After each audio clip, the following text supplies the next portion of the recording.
I'm Patrick Lancaster. Right now we're in the center of Donetsk, the capital of the Donetsk People's Republic, the breakaway region, well, one of two that broke away from Ukraine in 2014.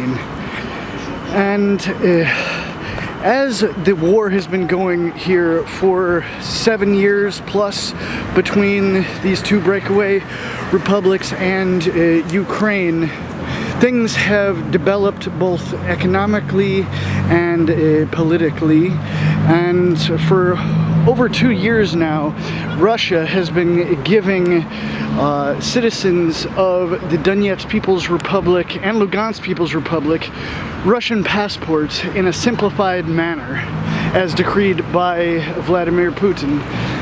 And for the first year, citizens of the Donetsk People's Republic, whoever had a DPR passport, were given Russian citizenship after applying with the proper documents and everything, but there was one exception.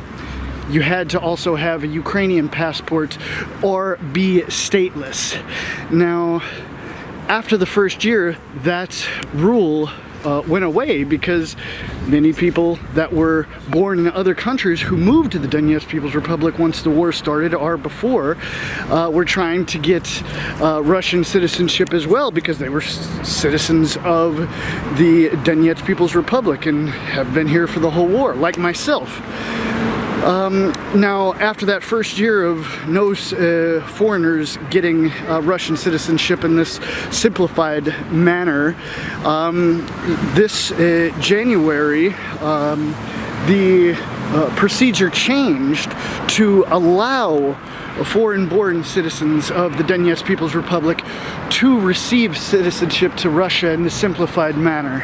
And many of these foreigners did receive this, both soldiers, civilians, but many did not as well. Now, a lot of this has to do with the fact that in October, not too long ago, Russia decided to stop approving the requests of non-Ukrainian citizenship holders. It no longer meant that, once again, just Donetsk People's Republic citizenship was not good enough. Like the first year of the issuing of the Russian citizenship. Now, a lot of these foreign-born citizens of the Donetsk People's Republic have gotten, as I said, the Russian citizenship, but a lot have not yet, because some people it takes longer to get documents and things like this.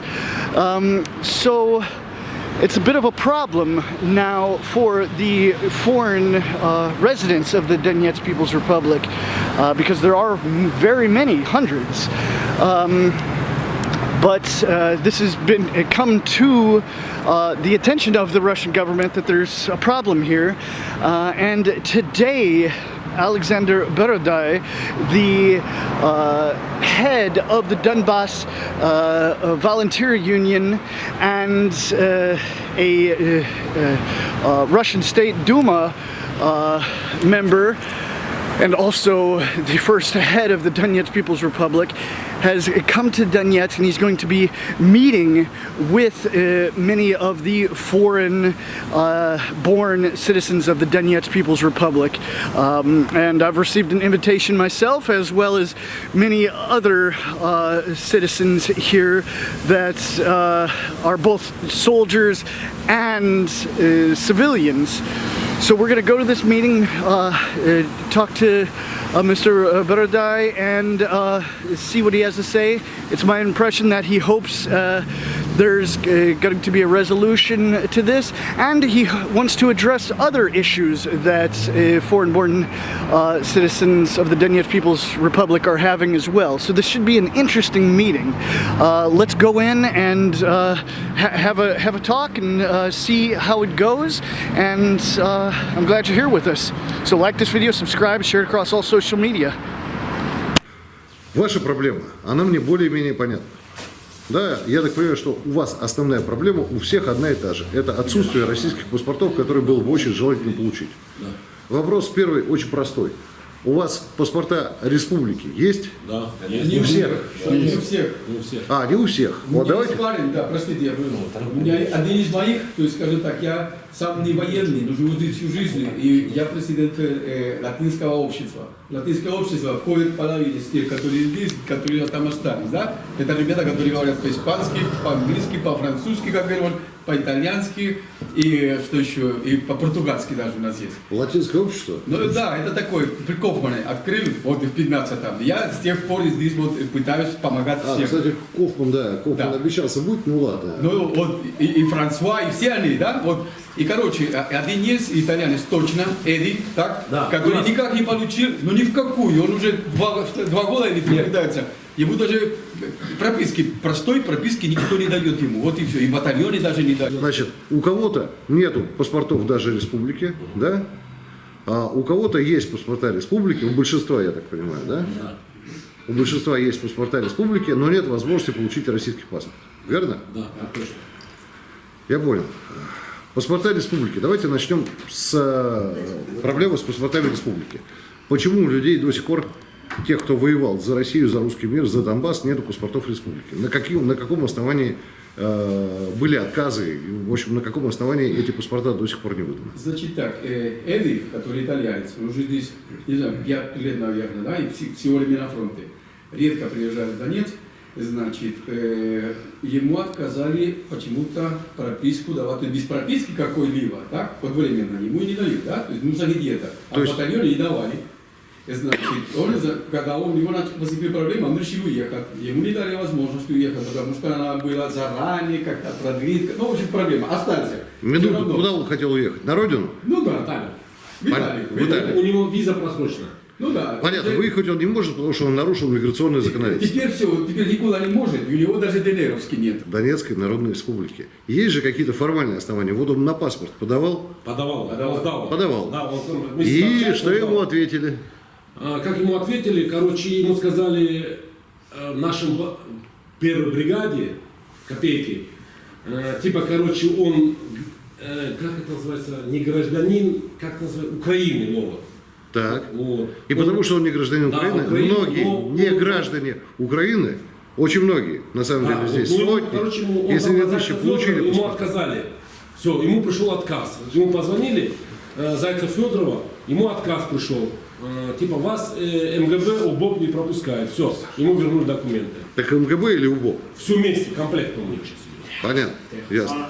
Да, мы тоже сейчас процедура Все вернули. меняет только иностранец. Сейчас они Да, они только местные выдают. Я Кто здесь понял, находится. да. Вчера Главное управление МВД Ростовской области ответ меня Пришел. через имейл официально и сказал, просто сейчас иностранец нет. Да, им надо туда выезжать. надо Да, а между прочим, была ситуация, когда таким же людям, как вы, паспорта давали свободу. Да. Ну так вот, я постараюсь ситуацию снова изменить в ту же сторону. Да, я просто, извините, я не буду под камерой говорить, кем и как эта ситуация решалась, но я пойму, почему она изменилась, первое. Второе, я постараюсь эту ситуацию вернуть, когда спокойно будут выдавать паспорта Российской Федерации. Это то, что я могу пообещать. Но при этом, естественно, мне придется каждым отдельным случаем заниматься отдельно. Мне нужен список. Лучше, если он будет подробный. Не просто там первая фамилия, имя, отчество, а фамилия, отчество плюс какие-то биографические данные. Откуда? Да, когда приехал, где воевал. С какого подразделения полностью. Ну, Да, более-менее подробные данные. С этим вопросом я буду разбираться. Это вопрос, который, грубо говоря, адресуется нынешней власти Донецкой Народной Республики. Так сказать, а самого главного человека в нынешней власти Донецкой Народной Республики я увижу скоро. Весьма скоро. Да. Вот. Поэтому у меня есть к кому обратиться, как вы понимаете, так сказать, и к многим моим старым товарищам, которые, так сказать, по сю пору здесь, скажем так, имеют некоторое влияние. Ну, например, к тому же Денису Пушилину. Для начала. Вот. Это один вопрос. Дальше второй вопрос. Касается тех, у кого есть донецкие паспорта Донецкой Народной Республики, но кто хочет и при этом не может получить паспорта паспорт Российской Федерации.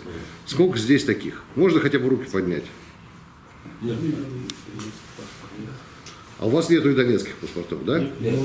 Я просто жду. То есть как бы все нормально, просто в режиме ожидания, да? Я просто жду. Им возвращают документы, кто сдавал. Он подавал бумагу, просто она еще нет. Ну, то есть не То есть, как бы пока Это процесс только идет. 4 месяца назад. Мне сказали, что примерно надо ждать 4-5 месяцев. Да, я слышал, с донецкими паспортами почему-то затык с их получением значительно больше, грубо говоря, время их получения значительно больше, чем у тех людей, у которых есть уже донецкий паспорт и которые получают российский. Ну ладно, это как бы отдельный вопрос, так сказать, к местной бюрократии, скажем так. У вас, если можно. У вас есть донецкий паспорт? У меня донецкий паспорт и российский паспорт. Дело в том, что мне сказали, что здесь будет решать вот это вопросы. И тоже, как бы, я знаю тоже иностранцы, которые сегодня не могли приехать. Хорошо, я понял. Нет, все, у вас проблемы нету, да, просто вы руку не подняли, да. Соответственно, вот есть здесь какое-то довольно большое количество людей, которые хотели бы получить российский паспорт. Ну, что вам сказать? Я примерно себе представляю, почему до сих пор вы эти паспорта не получили. И хочу сказать, что российская бюрократия – это тоже бюрократия, которая часто, к сожалению, руководствуется, знаете, вот есть понятие о букве закона, да, о ее формальном выражении, да, и есть понятие духа закона, да. Кажется, был такой человек по фамилии Монтескье, кто-то у вас тут француз, да, что-то о нем помнит, да, кажется, трактат назывался «О духе закона». Вот. Ну, по крайней мере, в русском переводе он так называется. Вот. Многие люди не понимают, что есть буква закона, а есть его дух. И, конечно, им важно соответствовать духу закона, а не букве. Ну, я не хочу вам здесь обещать того, что я щелкну пальцами, и все произойдет сразу. И счастье будет. Вас куда-то вызовут, и вам тут же начнут вручать российские паспорта. Каждому из вас. Обещать я этого не могу. Но я могу вам пообещать, что я постараюсь побороться с российской бюрократией, благо у меня есть для этого некоторые связи, возможности, административный ресурс, плюс статус депутата, который имеет право делать запросы в любые федеральные органы власти и получать от этих органов качественный, хорошо аргументированный ответ. Ну, а если нет качественного, хорошо аргументированного ответа, то принимать уже дальнейшие меры, предусмотренные законодательством Российской Федерации. Поэтому я сразу говорю, каждый случай, с которым придется разбираться, будет разбираться мной в частности, индивидуально. Поэтому моментального решения вопросов я вам не обещаю. Это будет долгий процесс. Может быть, для кого-то этот процесс завершится относительно быстро, а для кого-то он будет, не такой быстрый, придется ждать. Поэтому, что я могу сказать? Терпите. Что мне нужно от вас? Что мне нужно от вас? Нет, с кем-то, я надеюсь, я решу относительно быстрый вопрос. С кем-то, может быть, медленнее. Я просто довольно много борюсь с разными бюрократическими препонами по отношению к добровольцам. Я могу сказать, к русским добровольцам. Вы поймите, что когда русские добровольцы начали массово уходить из республик Донбасса в 2014-2015 году, то их тоже в России мелкая и средняя бюрократия встречала вовсе не ласково и не дружелюбно. И для того, чтобы поломать это отношение, и для того, чтобы оно сменилось на дружелюбное, да, и ситуация пришла бы к ситуации наибольшего благоприятствования, пришлось приложить довольно серьезные многолетние усилия, которые, конечно, и увенчались тем, что в результате не только я, но еще ряд добровольцев пошли баллотироваться в разные органы власти вот на тех выборах, которые были осенью вот этого текущего года. И в результате я избрался в Госдуму, но у нас есть еще и другие добровольцы, которые в другие органы власти попали. Ну, вот, например, у нас Денис Харитонов стал депутатом законодательного собрания Астраханской области. Это тоже, в принципе, нехилый статус. Так что, на самом деле, просто в результате, так или иначе, добровольцы, многие сейчас получили не просто социализацию, но и достаточно высокий социальный статус. Естественно, за каждого из вас придется побороться. Что мне нужно? Вот есть Анастасия. Она в данном случае выполняет обязанности, ну, хотите, секретаря, Пресс-секретаря. делопроизводителя. Нет, не пресс в данном случае. В данном случае не пресс-секретаря, потому что наше вот нынешнее собрание посвящено вовсе не тому, чтобы прежде всего, для того, чтобы мы там, так сказать, так или иначе фигурировали бы где-то в прессе. Она у каждого из вас, у каждого соберет, соответственно, биографические данные. Потом эти биографические данные нам придется, естественно, проверить. И мне придется, ну, скажем так, это уже не формально, но так или иначе, наверное, мне придется некоторым образом гарантировать вашу благонадежность. Я постараюсь, чтобы мой взгляд все-таки как-то в данном случае стал бы доминирующим. Хотелось бы, чтобы он совпал с позицией, скажем так, Российской Федерации по этому вопросу. Ну, я как-то постараюсь это сделать, тем более, что я не вижу для этого, извините, никаких непреодолимых препятствий. Раньше эти паспорта, я имею в виду паспорта российские, выдавались, ну, таким же иностранцам, какими являетесь вы. Ну, он, помните, я их получил, довольный. Ну вот, да, я Но он же смотрю. получил при этом законе, который сейчас... Да, он успел, да. Да. Он просто успел, он проскочил, грубо говоря, да? Сейчас нет уже, все. Да, ну вот, кто не успел, соответственно, надо будет ситуацию возвращать обратно. Из вас станет настоящим русским. Ну, насколько сможете, сами понимаете. Это, так сказать, такое состояние, которому надо соответствовать. Вот такая вот история. Джентльмены. Еще сейчас такой вопрос стоит, что... Давайте еще вопросы, если есть какие-то. Это, у кого нет российских паспортов, вплоть до увольнения со службы. Да, с я 2022 года. Я в курсе, это с 2018 года, дай бог. Нет, Комкор вот подписал сейчас, 2022 года, если российских паспортов нету, короче, полностью по статье увольняют. Придется поработать немножко для этого. Надеюсь, немного, а там, ну, как получится, как Бог даст. Так что эту ситуацию я понимаю. Обещаю, что мы, то есть Союз добровольцев Донбасса, я лично, мы приложим все усилия для того, чтобы паспорта у вас все-таки оказались бы в относительно сжатые сроки. Это первое. Ну а второе, собственно, что хочу сказать, какие есть еще вопросы, задавайте. Есть какие-то социальные проблемы?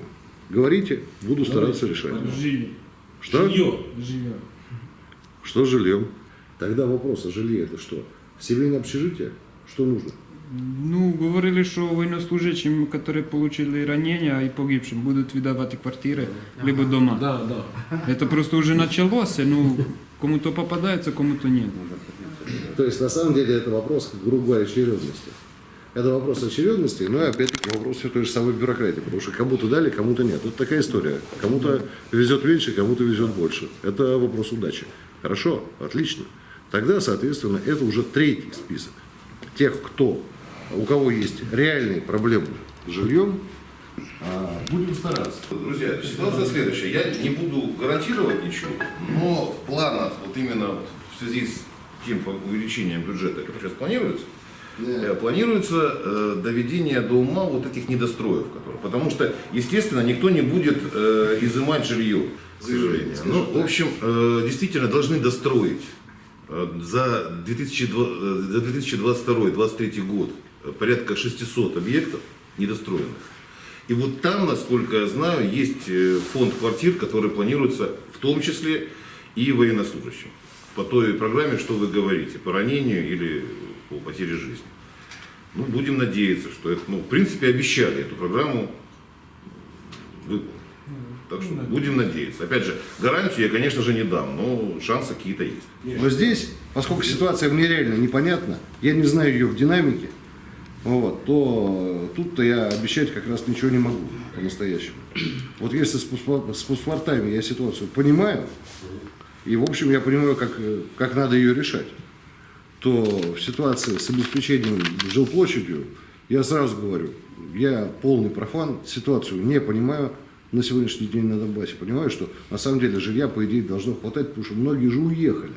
И сейчас продолжается отток населения с Донбасса, к сожалению. Так или иначе, люди уезжают в Россию, особенно когда дело касается квалифицированных специалистов. С другой стороны, это собственность этих людей, они же ее, не продают, вероятно, оставляют себе там еще как-то. В общем, мне аспекты проблемы неизвестны. Собственность никто, понятно, честно, не буду. Постараюсь как-то донести этот вопрос до руководства республики с тем, чтобы, ну не знаю, как-то эту ситуацию сделать более актуальной. Вот, собственно говоря, и все. А еще вот Да. вопрос по лечению. По лечению, Вот да. я каждый, ну, когда получалось, у меня в год, два года ложился на лечение после этих ранений.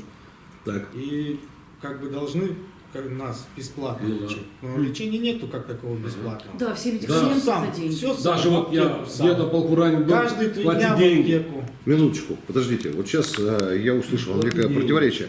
То есть не кладут в больницу или медикаменты Да нет, заставляют медикаменты, покупать? кроме Медикаменты капельницы сами и покупают. систему Ну то есть помощи. положить могут, но лечить не Да, будут, ты правильно? за свои деньги, ты получаешь зарплату. Вот в 14 корпусе я лежал, где-то Хочешь лечись, да, хочешь подыхай, хочешь лечись. Ну да, Выбирайте. в принципе. Вот все. Вот больше Я ничего. вообще положил, каждые полгода лечить. И мне, у меня. Да, Как контузии врачи, же у каждый всех. полгода. Да, у меня Да, я понял.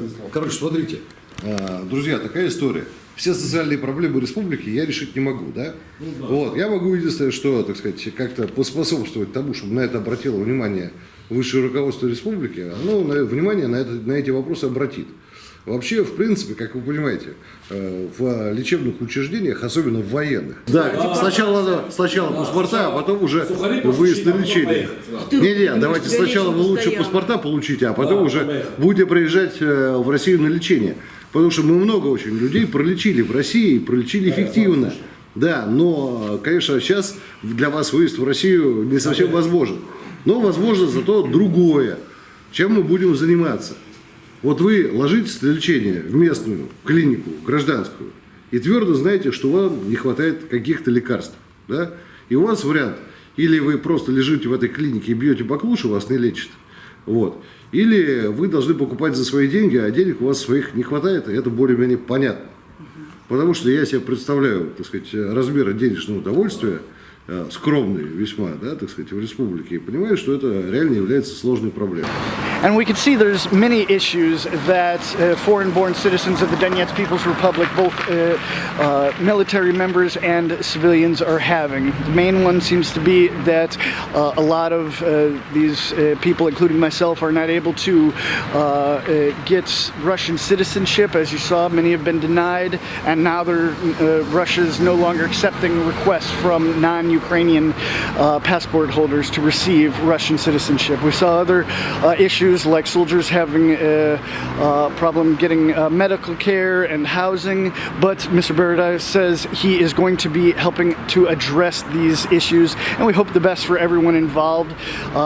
So we'll keep you posted on exactly what the situation is and how this situation develops. So like this video, share it across all social media so we can help bring more attention to these issues. Please like this video, subscribe, and share it across all social media. And remember, I'm an independent crowd-funded journalist. You can support my work with the link on the screen or in the description.